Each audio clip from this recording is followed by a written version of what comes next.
Ganito ko ginagawa yung chicharon.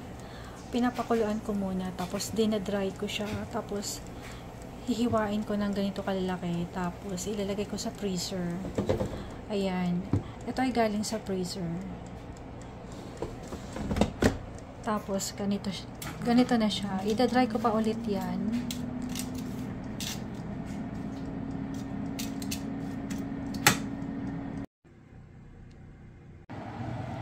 So, dalawa yung aking mantika, magkahiwalay. So, ayan. Ang gamit ko dito ay used oil. So, pagkatapos nito ay itatapon ko na rin. Ilalagay ko itong balat.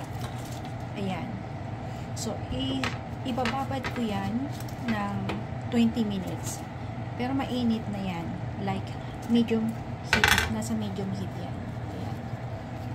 So, ilulubog ko lang dyan at hahayaan ko lang siya ng 20 minutes.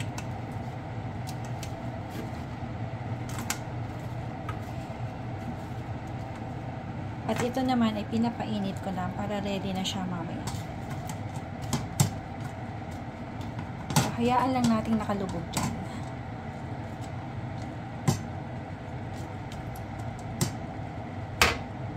So, ayan guys, ganito na siya. Lumubog na siya at